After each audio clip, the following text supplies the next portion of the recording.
Point টেবিলের 1 নম্বরে থাকবে কোন দল? ইন্ডিয়া নাকি পাকিস্তান? বিশ্বকাপ শুরুর আগে আলোচনা ছিল এমন, আর বাস্তবতা হচ্ছে পয়েন্ট টেবিলের 1-এ ইন্ডিয়া ঠিকই আছে, কিন্তু পাকিস্তান পয়েন্ট টেবিলের 4 নম্বরে, 2 নম্বরে যুক্তরাষ্ট্র এবং 3 নম্বরে রয়েছে কানাডা। এখন কথা হলো, পাকিস্তানের পক্ষে কি সুপার 8-এ কোয়ালিফাই করা সম্ভব? অনেকেই মনে করছে যুক্তরাষ্ট্রের কাছে হেরে এবং ভারতের কাছে পরাজয় মেনে নিয়ে আসলে টি-20 ওয়ার্ল্ড কাপ থেকে বিদায় নিয়েছে পাকিস্তান, কিন্তু কাগজে কলমে এখনো পাকিস্তানের সুপার 8-এ খেলার সম্ভাবনা রয়েছে। সেটা আসলে কেমন করে? পাকিস্তানের দুটো ম্যাচ এখনো বাকি রয়ে গেছে এবং পাকিস্তান সেই দুটো ম্যাচ খেলবে আয়ারল্যান্ড এবং কানাডার বিপক্ষে। প্রথমত পাকিস্তানকে এই দুটো ম্যাচ খুব বড় মার্জিনে জিততে হবে। যদি জিততে পারে তাদের পয়েন্ট হবে 4 এবং রান রেটটা তাদের বাড়িয়ে রাখতে হবে, নাম্বার 1।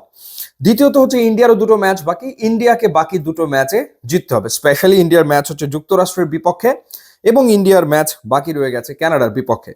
সো ইন্ডিয়া যদি এই দুটো ম্যাচ জেতে, এবং তাদের জেতাই উচিত, তাহলে ইন্ডিয়ার পয়েন্ট হয়ে যাবে 8 4 ম্যাচে এবং তারা গ্রুপ চ্যাম্পিয়ন হয়ে সুপার 8-এ চলে যাবে। তো সেই ক্ষেত্রে যুক্তরাষ্ট্রের পয়েন্ট থাকবে 4 এবং যুক্তরাষ্ট্রের আরো একটা ম্যাচ বাকি থাকবে এবং যুক্তরাষ্ট্র সেই ম্যাচটা বাকি থাকবে আয়ারল্যান্ডের বিপক্ষে, এবং এই ম্যাচটার দিকে চোখ থাকবে পাকিস্তানের, এবং পাকিস্তান মনে প্রাণে চাইবে যাতে করে আয়ারল্যান্ড যুক্তরাষ্ট্রকে এই ম্যাচে হারিয়ে দেয়। যদি যুক্তরাষ্ট্র ইন্ডিয়া এবং আয়ারল্যান্ড দুই দলের কাছেই হারে, তাহলে তাদের পয়েন্ট 4ই থাকবে এবং তাদের এখন যে রান রেট সেটা ডেফিনেটলি কমে আসবে। তো পাকিস্তানের চাওয়া থাকবে আসলে সেটাই। এবার আসা যাক কানাডা এবং আয়ারল্যান্ড প্রসঙ্গে। সো যেটা বলছিলাম যে কানাডার ম্যাচ বাকি রয়েছে একটা পাকিস্তানের বিপক্ষে এবং কানাডার একটা ম্যাচ বাকি রয়েছে ইন্ডিয়ার বিপক্ষে। সুতরাং এই দুই ম্যাচে কানাডার জয় পাওয়াটা দুরূহ ব্যাপার, মুশকিল ব্যাপার। তো যদি দুটো ম্যাচই তারা হারে, সেই ক্ষেত্রে কানাডা 2 পয়েন্ট নিয়ে তাদের গ্রুপ পর্বে খেলা আসলে শেষ করবে। আর আয়ারল্যান্ড 2 ম্যাচের এখন পর্যন্ত কোনোটাই আসলে জিততে পারেনি। সেই ক্ষেত্রে আয়ারল্যান্ডের একটা ম্যাচ বাকি পাকিস্তানের বিপক্ষে, সেই ম্যাচটা যদি তারা পাকিস্তানের কাছে হেরে যায় এবং তারা যদি যুক্তরাষ্ট্রকে হারাতে পারে, তাহলে তাদের পয়েন্ট হবে হচ্ছে 2। তো সেই ক্ষেত্রে পাকিস্তানের ইকুয়েশনটা এখন অনেকাংশে নির্ভর করছে আয়ারল্যান্ড যুক্তরাষ্ট্র এই ম্যাচটার ওপরেই।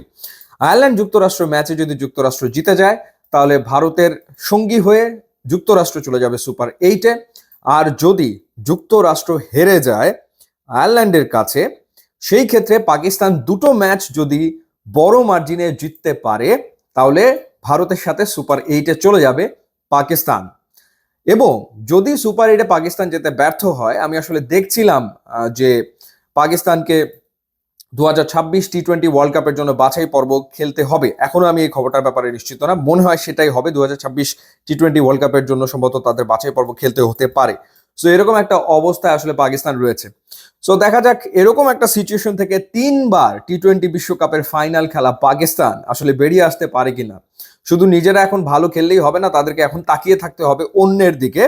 যদি ইকুয়েশনগুলো ঠিকঠাক মেলে, তাহলে পাকিস্তান সুপার 8-এ চলে যেতে পারে। এবার আপনাদেরকে জানিয়ে রাখতে চাই যে কঠিন আবহাওয়া এবং তীব্র গরমে আপনি যদি আপনার বাড়িকে সুরক্ষা দিতে চান, তাহলে এক্ষুনি নিয়ে আসুন Nippon paint, trusted Japanese brand. YouTube Instagram link দেওয়া আছে, যোগ দিলে খুবই খুশি হব। And thanks for watching.